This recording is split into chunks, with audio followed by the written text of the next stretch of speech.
There's a tendency to think that everything in retirement comes down to money. Do you have enough saved? Can you afford healthcare? Will your Social Security cover the bills? These are important questions, absolutely, but they're not the whole story. In fact, some of the most important decisions you'll make after 60 have very little to do with your bank account and everything to do with the quality and meaning of the years ahead. Today, we're going to talk about 8 decisions that matter more than money after 60. These are the choices that determine whether you're truly living or just existing, whether your later years feel rich or empty, regardless of what your financial statement says. Let's be honest about what really creates a good life at this age. The first decision is about who you choose to spend your time with. When you were working, your social circle was partly determined by circumstance. You had coworkers, professional contacts, and neighbors you interacted with because your kids played together. Now you have more control over your relationships, and that control is both a gift and a responsibility. Some relationships drain you. They always have, but you tolerated them because they were part of the package of your life. Maybe it's a friend who constantly complains but never listens. Maybe it's family members who make you feel guilty or stressed every time you interact. Maybe it's people who knew you decades ago, but don't really know who you are now after 60. You don't have unlimited time and energy to waste on relationships that subtract from your life, rather than add to it. Choosing to prioritize the people who make you feel more alive, more yourself, more connected is one of the most important decisions you can make. This doesn't mean cutting everyone off or being cold. It means being intentional. It means saying yes to the relationships that nourish you and gently creating distance from the ones that don't. The richest life at this age isn't the one with the most social obligations. It's the one with the deepest connections to people who truly matter to you. The second decision is where you choose to live, and this goes deeper than just the financial question of housing costs. Geography shapes your daily experience more than almost anything else. Are you in a place where you feel connected to the community, where you can access what you need, where the climate and environment suit your life at this stage? Some people stay in the family home out of inertia, not because it's actually the right place for them anymore. Others move to be near adult children without really thinking through whether that's what they want or just what they think they should do. Where you live determines who you see, what you do, how you spend your days, and even how you feel physically if climate affects your health and mobility. The decision isn't just about the practical aspects like cost of living or proximity to healthcare, though those matter. It's about whether you wake up in a place that feels right, that makes you want to engage with life, that gives you access to things you care about. You might thrive in a tight-knit small town or need the cultural offerings of a city. You might want to be surrounded by other retirees who share your pace of life, or you might prefer a more age-diverse community. There's no universal right answer, but there is an answer that's right for you. And choosing it intentionally makes an enormous difference in your daily quality of life. Third is the decision about how you structure your time. When work no longer provides structure, you have to create it yourself, and this is harder than it sounds.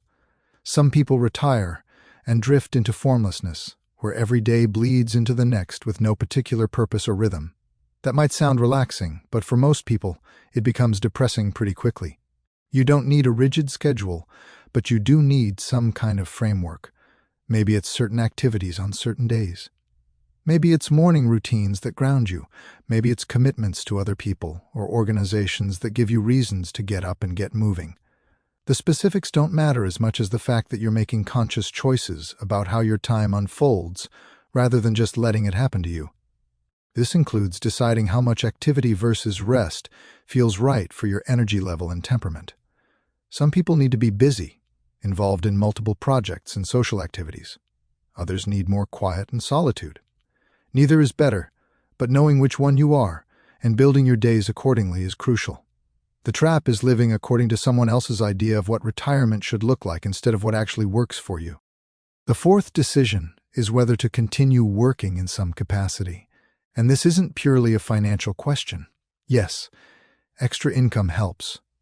But the decision to work or not work after traditional retirement age affects your identity, your social connections, your sense of purpose, and your daily structure. Some people need to completely step away from work to feel like they've truly entered a new phase. For them, continuing to work feels like they're stuck in the past or unable to let go, but others find that some form of work, especially if it's different from their career or on their own terms, actually enhances retirement. Part-time work, consulting, turning a hobby into a small business, these can provide structure, purpose, income, and social connection all at once. The key is that it's a choice you're making consciously based on what you want your life to feel like, not something you're doing purely out of financial necessity or because you think you're supposed to. Work can be meaningful and life-giving, or it can be a drain. The same job might be one or the other depending on the circumstances and your mindset. Deciding whether working serves you at this stage, and if so, what kind of work and under what conditions, is one of those decisions that shapes everything else about your daily experience. Fifth is how you choose to approach your health and physical capabilities. This isn't about having perfect health, which isn't always under your control. It's about the decisions you make regarding how you treat your body and respond to its changes. Do you stay as active as you reasonably can, or do you give in to inertia? Do you pay attention to what you eat, or do you just eat whatever's convenient or comforting in the moment? After 60, the consequences of health decisions show up faster and more dramatically. Staying sedentary accelerates decline. Poor nutrition affects energy, mood, and medical conditions. Skipping medications or ignoring symptoms can turn manageable situations into serious ones. But the flip side is that positive choices also make a noticeable difference. Regular movement, even just walking, genuinely affects how you feel day to day. Eating reasonably well gives you more energy and better health outcomes. This decision is also about how you think about aging itself. Some people adopt a mindset of inevitable decline, where every ache is proof that they're falling apart and there's nothing to be done. Others maintain a mindset of adaptation, where they acknowledge changes but look for ways to work with their bodies rather than giving up. That psychological choice, more than almost anything else, determines whether you remain engaged with physical life or retreat from it. The sixth decision is what you choose to let go of, and this might be the hardest one. After 60, you're carrying decades of accumulated expectations, obligations, identities, and stuff, both physical and psychological. Some of it still serves you. Much of it doesn't. Deciding what to release and what to keep is essential work. Maybe you're holding onto an image of yourself that doesn't fit anymore.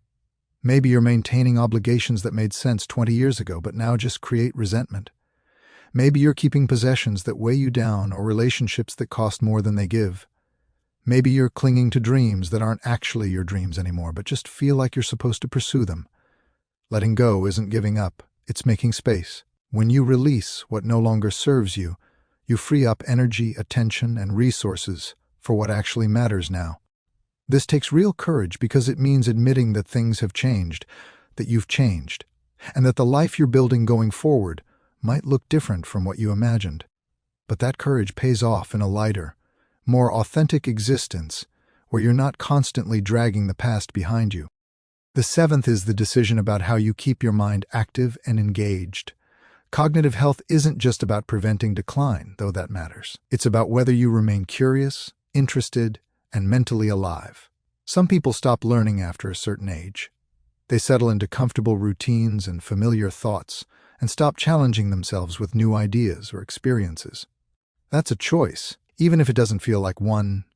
The alternative is deciding to remain a learner. This doesn't mean going back to school, though some people do. It means staying curious about the world, reading things that challenge you, having conversations that make you think differently, and trying activities that require you to learn new skills. It means being willing to be a beginner at something, which gets harder as you age but is also more important. Mental engagement also comes from creative pursuits, whether that's art, music, writing, gardening, cooking, or any activity where you're making something or solving problems. The specifics don't matter. What matters is that you're using your mind actively rather than just passively consuming entertainment. Television and social media have their place, but a life built primarily around passive consumption tends to feel empty. Choosing activities that engage your mind, that require thought and creativity and learning, keeps you sharp and gives you a sense of purpose and accomplishment. The eighth decision is how you think about legacy and meaning. After 60, you're aware in a more immediate way that your time is finite. This can be depressing or it can be clarifying. What do you want these years to mean?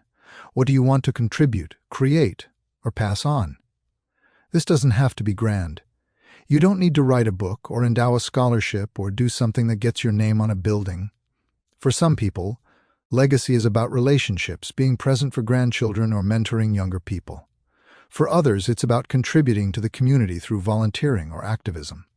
For some, it's creative work or passing on skills and knowledge. For others, it's simpler, just living in a way that reflects their values and treating people well. None of these is better than the others. What matters is that you've thought about it and made a conscious choice rather than just drifting through these years without intention. When you know what you want your life to mean at this stage, decisions become easier because you have a framework. You can ask whether something moves you toward that meaning or away from it. This sense of purpose, more than money or health or any external circumstance, is what makes people feel satisfied with their later years. Money matters, don't misunderstand. Having enough to meet your needs and feel secure is important, and financial stress is real and difficult. But once you've reached a baseline of security, the decisions that determine quality of life shift away from the financial and toward the existential and relational. How you spend your time, who you spend it with, where you live, how you think about yourself and your purpose, these shape your experience more than another $1,000 in your retirement account. The gift of reaching 60 and beyond is that you have enough life experience to know what matters and what doesn't. You've tried enough things to have preferences. You've been through enough to have perspective. You're not figuring out who you are for the first time. You have the wisdom to make good choices if you're willing to be honest with yourself and intentional about what you want these years to be. These 8 decisions require thought and courage, but they don't require money. You can choose to surround yourself with people who lift you up. You can create daily structure that feels meaningful. You can let go of what no longer serves you. You can stay mentally engaged.